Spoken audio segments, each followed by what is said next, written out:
do without you all. So as far as the off-season is concerned, we feel like we've made some progress. You know, we made some additions to the team in the off-season. I'd say players that have experience at varying levels. I think the big thing that we look for is just the players have the right mentality, the right mindset to understand like what the expectation is day to day. Made some additions on the margins. You know, a guy like C.J. Gardner-Johnson has a lot of experience, been a productive player. I'd say somebody like E.J. Speed, who's been a really productive player. So try to improve the competition and the overall, I would say, performance of the team. Try to create as much depth as possible, and then once we kind of got through free agency, then the focus is on the draft. And you know, the players, the rookies have been here for about a week and a half, so they're making progress. But got a lot of great kids that have the right mentality. Matter of fact, D'Amico and I were talking before we came out. Some are still in the building working, so that's all you can ask is they have the right mentality with the right mindset. You just put the work in, and then the results will speak for themselves. Coach, your thoughts on the offseason, seeing the players on the field. I know minicamp about 3 weeks away or so, but you're seeing guys at practice doing some drills, and you saw the rookies. What do you think of the way the Texans are shaping up so far for 2025? Yeah, again, I really love the way our guys are working. Right, it's fun to watch these guys work. It's fun to see our coaches and the time they put in to see these guys take to the teachings and things that we're asking, and our players are working hard every day. We have a lot of guys who are showing up, putting the work in, so I'm excited to see them practice over the next couple of weeks, to actually see the offense go against the defense and see some competitive spirit like come out of these guys. But it's been really fun to watch, and I'm excited for this season. All right, let's get to some questions from our season ticket members. We're all fired up. Let's start right over here to our left. What is your name, ma'am, and what is your question? Okay, my name is Asha Waithya, and I am an original PSL member. Nice. So, first, thank you for an incredible season. We did appreciate that. But, as you know, the Texans have one of the highest rates in sacks. Okay, injuries shuffled our O-line all season. Do you think the lack of continuity was the problem, or do you think there is another problem that needs to be addressed so that we can protect CJ a lot more? Do you think some of the Right into it. Do you think some of the changes that you made during the off-season are going to help? Thank you for the question. One thing about us, like the moves that we make, every move that we make, every trade, every draft pick, it's all geared toward winning. And that's why we make the moves. We feel really good about our offensive line, the way these guys are working together right now. Adding Cole Popovich as our O-line coach, he's done a tremendous job over the past few weeks as we've been together. So you guys just have to sit back and watch him work. When the ball is kicked off, I feel like our O-line will be much better this year. Okay, thank you, sir. All right, let's go to the middle microphone here. Sir, what's your name and what is your question? Yes, sir. My name is Germán Benitez, and it's just a follow-up to both of y'all. What gives you the confidence that introducing depth, competition at the position, emphasize the SORM culture, and implementing the new scheme will enhance the O-line performance compared to last year? Yeah, and I would say what happened last year, we can't really focus on that. I think there are a lot of things that went into it. I think the big thing is putting a foundation in place, and that's what the spring is for. And we're going to have a pretty good idea of what the team is going to look like once we get to training camp. But I would say we have a number of players with varying levels of experience, both in our system or in the Houston Texans organization, or externally. A guy like Cam Robinson, you know, has a lot of experience, played a lot of football. So the bottom line, the offensive line is about 5 working as one. So there's a continuity, there's a communication that's involved, and that's what we're working towards right now. Quarterback is involved in this as well. I mean, he's a big part of it. So it's a collective effort. So we're focused on trying to improve the team and make it better. So to D'Amico's point, everything that we're doing is with the intention of let's try to be better, let's try to make some incremental improvements, and give ourselves an opportunity to win essentially each week, which we put ourselves in that position last year, and hopefully we can do the same here again this year. All right, thanks for the question. And let's go to the west side microphone. Sir, what's your name and what is your question? David Kulikowski. Before I get my question, I'd like to say I was a season ticket member when you were a player coach, and I was here 2 years ago when you were just being introduced. And I'd like to thank you very much for bringing real football back to Houston.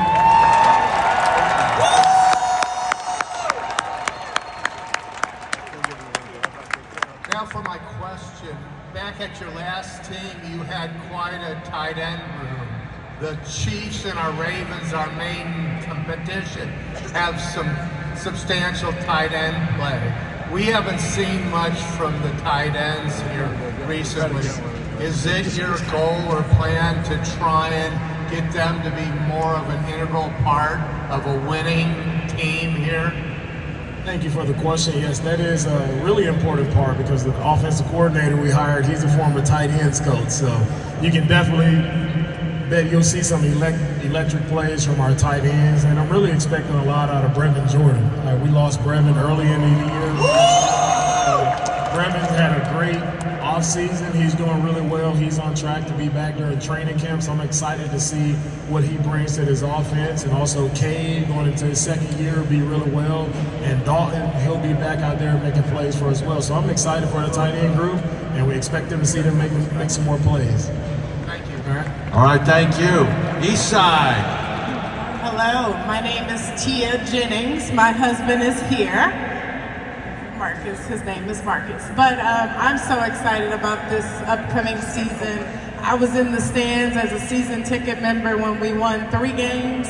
So I'm just super excited where we are today. My question is, what will it take for us to get through the playoffs? We get there, we win a game, but then we get sent home. What can we do to keep going, keep playing? Yeah, the reality is the teams that are playing at the end of the year, those are the best teams in the league. So in the AFC, the past 2 years, we've been one of the 4 best teams. So in the end, it's just going to come down to execution in the fourth quarter and just finishing games and finishing plays. The margins in the league are very, very small. We were actually talking about this a little bit earlier. Last year, 2024 season, 70% of the games in the fourth quarter were one-score games. So what does that say? It shows that this league is very, very competitive and the margins are small. So if we can just make one more play, do something on the margins, that's what's going to give us the opportunity. And we respect our opponents. There's a lot of good teams in the AFC, and we know what the competition is. We put ourselves in the position. In the end, it's going to come down to how well we execute in those situations. All right, midfield, yes. Hi, my name is Jesse Santana, D'Amico. I watched you growing up as a kid. Thank you for everything you've done for us. And now you're here, and look where you got us, baby. Look where you got us. You know? Sorry. Make me feel young, man. I'm excited, bro. Your arms don't look young, baby. Your arms don't look young, baby. Anyways, my question is, how do you think, I'm about to have a panic attack. Get that man some water. How do you think CJ Garner and Stingley are going to be in that backfield this year together, baby? How do you think that's going to work with that perfect defense we had last year? Well, we really like CJ, man. The way he flies around and his passion for football, it definitely shows. It's showing up from the moment he's gotten here. Just his energy in the meeting room, his energy is on the field. Like, it's second to none. So I think adding him with Kalen in the back end, also Stingley, Lassiter, we have a really good group, right? Those guys just have to continue to gel together and go show it when the ball is kicked off. But I'm excited with that group, excited where we are right now. I got chill. Let's go, baby. Let's go, Texas! He's got the swarm. All right, let's go back to the west. Hey, what's going on, D'Amico and Nick? So I have a question. In the draft process, you took 2 wide receivers in back-to-back rounds out of the same college. How was that draft process like? Did you go into one guy thinking I wanted him, and then his teammate just blossomed out on the field? How was that draft process selecting 2 wide receivers out of the same college in Iowa State? Yeah, no, good question. They were 2 really productive players and a really good program. We have a lot of respect for Coach Campbell and the way he runs his program. And when you watch them play, there were 2 complementary players, and they both, took advantage of the opportunities when they played. They're both great kids. So Jaden, a little bit more of a perimeter receiver. Jalen played a little bit more inside the formation.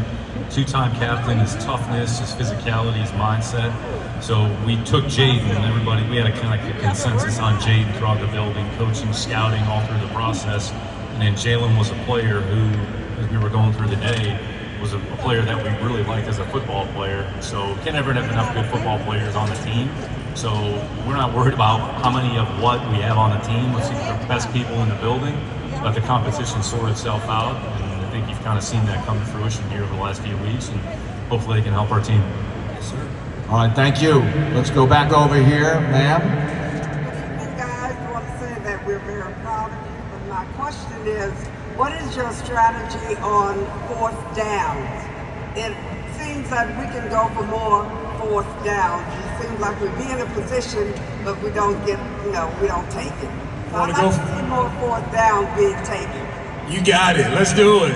I'm all for it. Let's do it. Don't tweet that out. It's off the record. It's strategy. Okay, sir. My name is Ivan. My question is more oriented regarding how we're using and leveraging artificial intelligence in order to train the defensive and offensive people. I know that for offense, it's rather simple for the quarterback, just put a VR helmet and 2X like they did over there with the Commanders that played awesome apparently. But regarding the defense side, how are we using artificial intelligence, and if I don't know how much we can hear or not, in order to further train the players and let them understand what kind of mistakes they're doing? Semi-easy enough if they're in the cover four or whatever formation, and you put like a trap for somebody, you're not supposed to come down whenever that happens. Oh, my bad. That kind of mistakes. I don't know how much information we can listen about that, and if there's a team, how we can join. No, it's a great question. I would say technology has really entered our game, and any tool that is out there available, we'll look at it. And I think the big thing for us is trying to figure out the application. There is a focus primarily on the quarterbacks, but I think what you found is some of the other positions, there is a place for it. And I think what you also we have to consider is the appetite from the players. Some players don't mind having a device on their head, it helps them train their eyes. Others want nothing to do with it. So it's case by case, but any tool or resource that's available that we think can enhance the performance of the player, we'll look into it and consider it, and then just figure out a way to apply it when it makes sense. As long as AI can't broadcast the game, I'm all for it. All right. Thank you for your question. Yes, sir. Christian, this is my second year here. Last year, I was too nervous to come up and ask you guys a question. I was shaking in my boots just even trying to ask Andre a question last year. But since you guys made that trade for C.J. Gardner-Johnson, I'm starting to think that, D'Amico, you don't want the teams to start scoring any single points during the games this season. And I'm all for it. You got Anderson on one side, extending Hunter, and you got him on the other side. Stingley being an all-pro and all that, man. What kind of message are you trying to send to the league about coming here and trying to either throw the ball or run the ball on our defense? Thank you for asking the question this year. The thing about it, like when you look at the Super Bowl and the team that won the Super Bowl, they played exceptional defense. And if you want to win championships, I know we've heard it before, but defense wins championships. You have to stop people. We have a lot of electric offenses that are in the NFL, but when it comes down to it, to win a championship game, you have to stop people, right? And it's done on the edges. So that's the importance of having Will Anderson, Danielle Hunter on the edge, rushing the passer, also Kamari and Stingley on the outside. You got two guys that can cover the way these guys cover, and we can rush the passer. We're in position to stop a lot of people. So that's always the mindset for me. You got to play great defense to win, but also I'm not just defense. I want to be explosive on offense as well and score a lot of points. All right. Sir, what is your question? Hey, D'Amico, Sean Mandel. Listen, great stuff you guys are doing with the team, but I'll tell you, obviously you're going to recruit for the skill and talent, but it seems like the character of the team is getting much better. We aren't seeing the big news out there on craziness from the team members. Are you doing something intentional to bring about that character change in the group? Great question. For me, it always starts with character. Character is the first thing. There are a lot of great players that during the draft process or free agency process that I don't even look at because the character isn't right. So I believe you can win with the right people, and you can win with good people. It just doesn't have to be because a guy is a great player that you have to take him if the character isn't right, because what does that do to the camaraderie in the locker room, right? You have to be able to gel, work well with others. You have to be respectful of your peers, respectful of all the people you're working with. And if you can't do that, if you can't be a man of great character, then you won't be on the Houston Texans.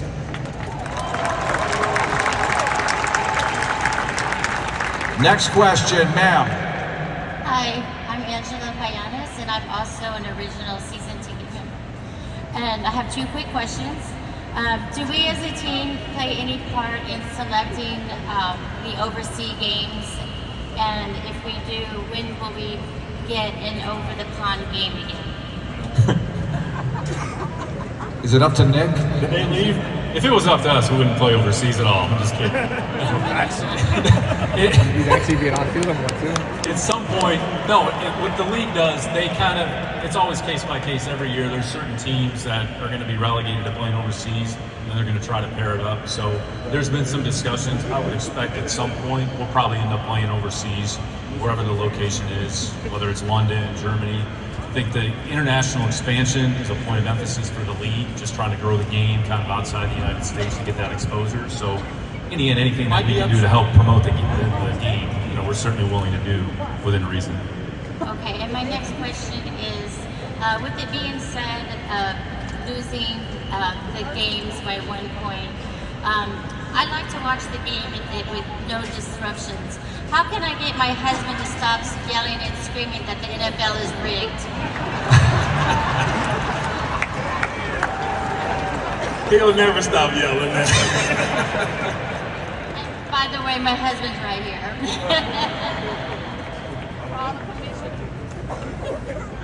All right, we won't address that one. Let's get to this microphone over here, and then we'll go upstairs for a moment. Yes? My name is James Robinson. This is my first year here.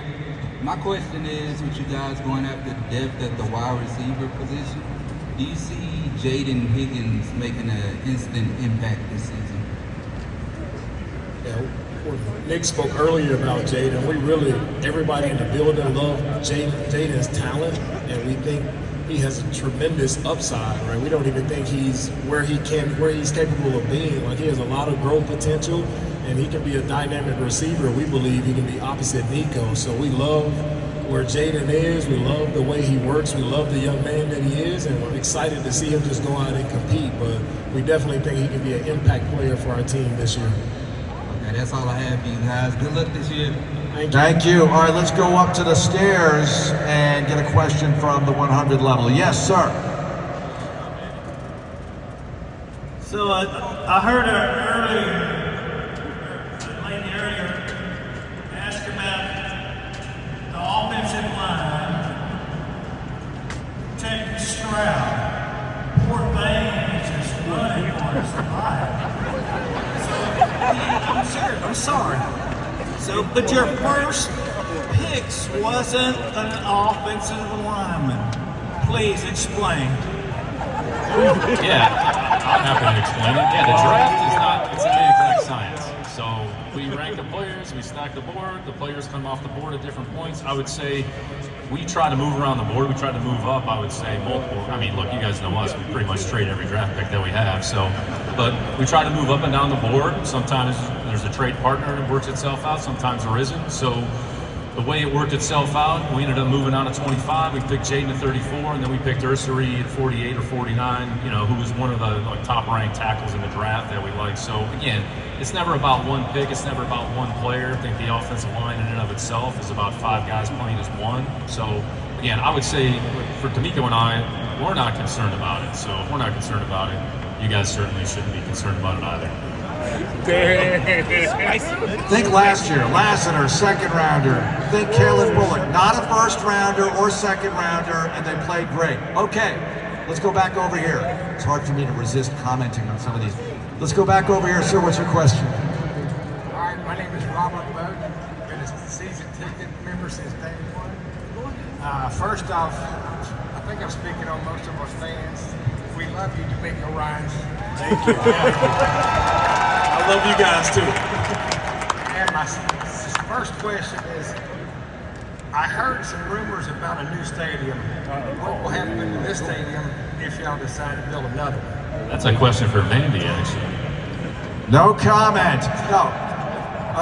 Well, you've read in the news, the McNairs talked about it, exploring the idea of a football facility and also making improvements to this stadium, and there's a long way to go. Mike Tolman's over there. We're not going to bring Mike back up for this particular question, so next! Okay, sir. My name Corey. And my question is, in recent seasons, it seems like just as the team build momentum, injuries have like set things back. Like injuries such as Nico, Stephon Diggs, Petrie, Jimmy Moore, and even Tate. What steps are you taking this year to ensure that the teams like stay competitive even with dealing with injuries? Great question. One thing I would say about playing the game of football, like if we could figure out injuries where there were 0 injuries, trust me, we would do it. But you play a violent game, unfortunately injuries happen in the game, right, to everybody who plays it. And that's a part of it. Everybody understands that when you sign up. But there's no better team than our sports performance team. We track a ton of data on our guys. We do a lot of load management, a lot of load monitoring, where we have different days of practice, or we have low days, medium days, high days. We're tracking guys' reps live, where we may need to shut a guy down during practice. So we do everything in our power. When we look at loading guys and what they're doing in practice, we take care of all of that throughout the week. And guys go play in a game, and unfortunately, you may see injuries in game, but we can't control every injury that happens. All right, and last thing, did he tell the rookies, bro, that say the heat is overrated? Just wait for August, man. Yeah, the rookies were talking about how hot it was. You commented on that last week. Yeah, we all know it's coming. Okay, sir. My name is Jerome Pinckney. This is my 3rd year. Coach, I'm sure you probably don't remember, but last season I was one of the last people to see you before the bus pulled out. And I asked you to tell Mixon to bring that Chief back. But I'm from a place where the fans don't bet with their wallet, they bet with their heart. So I got a couple of friends that's still on the fence. And I'm telling them that you can't bet on the horse after it wins the race. So, Nick, I've been backing you like crazy. We all know your background and where you came from. One of the things he's concerned about is the offensive line. With the adjustments you made, how do you feel like we'll fare this season on the offensive line? Yeah, man. Nick has mentioned it, and it's what I truly believe in as well. The offensive line is about being a cohesive unit. Right? It's about all those guys playing together, and it's not always about the offensive line as well. It's about, all right, the timing of the play, right? The depth, the timing of the play, the quarterback playing on time, running back stepping up and blocking, tight ends blocking. It's 11 guys working together. And I know we may have had some miscues on the offensive line last year, right, that didn't look so well, but I feel like we're in a really good place with where we are now, and I'm excited to see this group go and perform together. Look, I already told him we're going to the Super Bowl. Keep saying it. I hope you're right. Yes. All right, back up to the 100 level over here. What's up, guys? My name is Dan. I actually just became a season ticket member today. So I'm also a member of the fan council. Shout out all my fan council guys here. Question for the coach. Who's one player, if you can share, that's impressed you the most with their off-season work so far? Yeah, one player me and Nick was just talking about backstage that has impressed me the most is Justin Watson, like a receiver we picked up from Kansas City. Like, to me, at this point of the off season, you get to see like how do guys truly work. You see a guy like Watson, he's in the building, like one of the first ones in the building, doing extra work. He's staying later, doing extra work. You just see the work ethic. You see how he's picking up on the offense. You see how he's communicating, and that's a guy that's really stood out to me. Like, not knowing him before we signed him here this offseason, he stood out just basically true on his work ethic. Thank you, Coach, and I will put him on my fantasy team. Thank you. All right, thank you. Let's go back up here to the 100 level, number 7. Look, this is Abraham. So because of the additions to the offensive line and bringing Christian Kirk in a year with a new offensive coordinator, I guess if you can just talk us through, the differences of this year year and other years where players are familiar with, the scheme and what needs to be done? Do you try to get them in early, or just give them the playbook and see you when it's mandatory? Yeah, we've had a number of players in the building, honestly, since February and through March. So we've taken advantage of the opportunity. The more time you spend together around other players, around your teammates, meeting together, watching film together, communicating. And I was asked about this last week at some point. The fact that everybody's kind of starting from ground level, new coordinator, new offense, new system, some new faces, everybody's kind of learning together so you can lean on one another and work with one another. And that's how you develop a cohesive unit. It's through communication, it's through work. So, matter of fact, the offensive line, their offices is like 2 doors down from D'Amico and I, and there are groups that are in there on their own, talking through things, which is what you want to see. So again, you put the work in March, April, May, June, and then training camp is the next stage. And then by the time September rolls around against the Rams, we put the 5 best guys out there and hopefully go out there and play good football. Thank you. Thanks for the question. Okay, back over here to the east side. Hello, my name is Lee here. I have one question for Nick and one for D'Amico.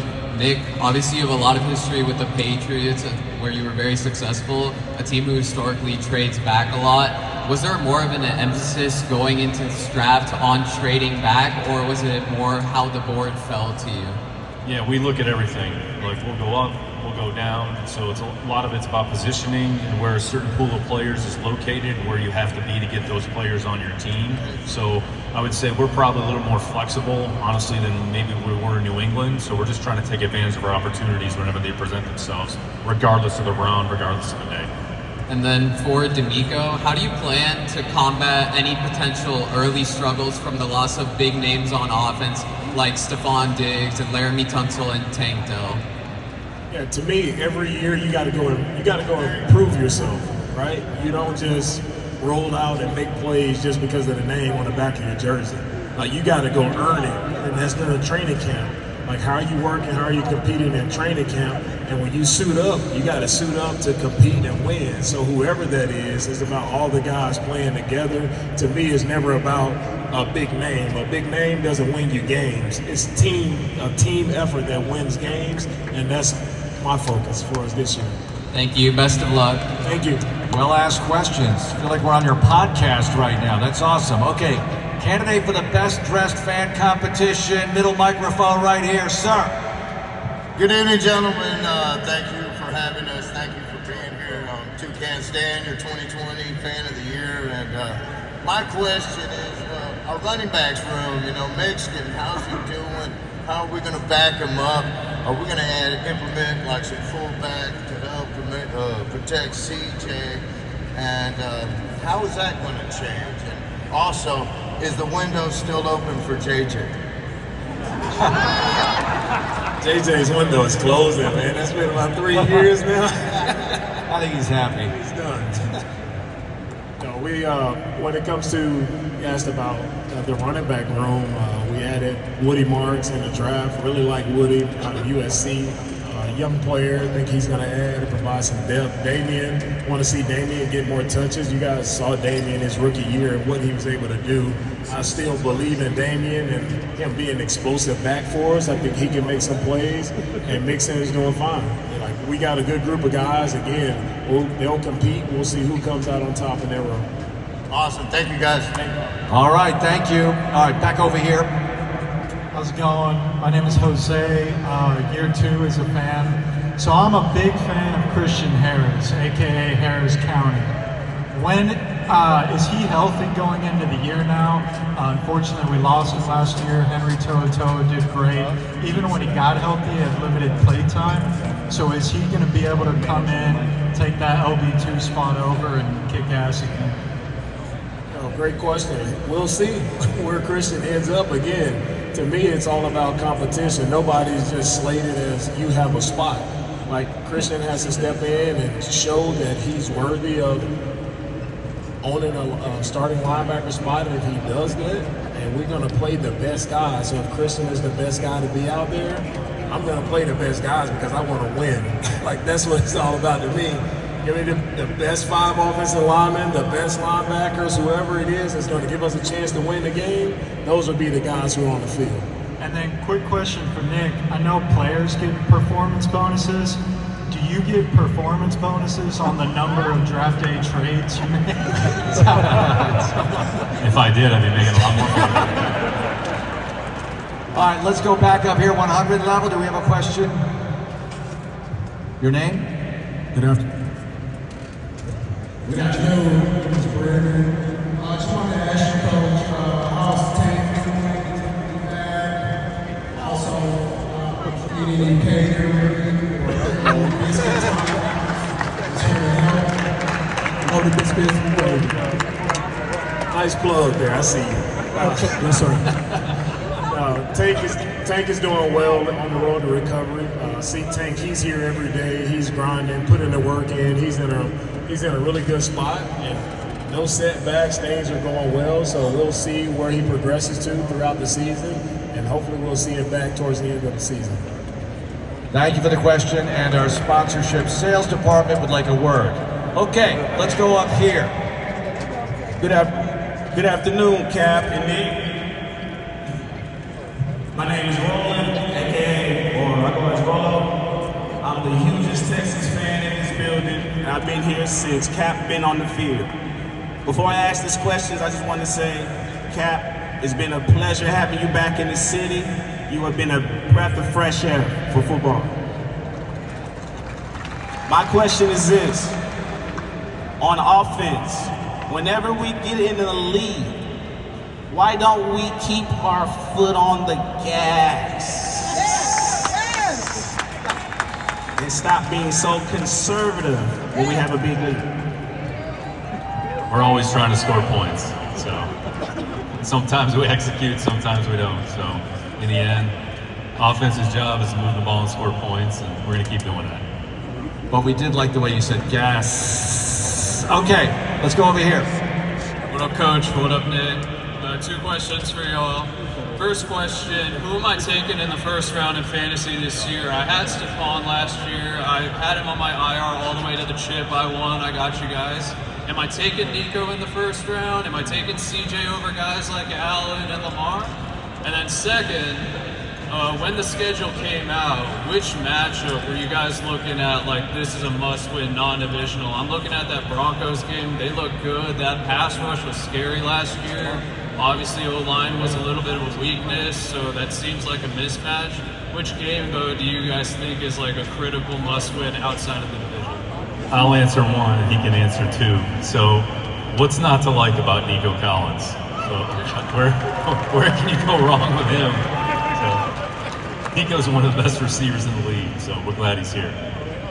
When the schedule came out, it's not a must-win game. I'm looking at our first opponent because that's the one we can worry about. That's the one we deal with first, and that's the Rams. So I'm excited. We get to travel to LA, open up the season against the Rams, and the competition is on, baby. I'm looking forward to it.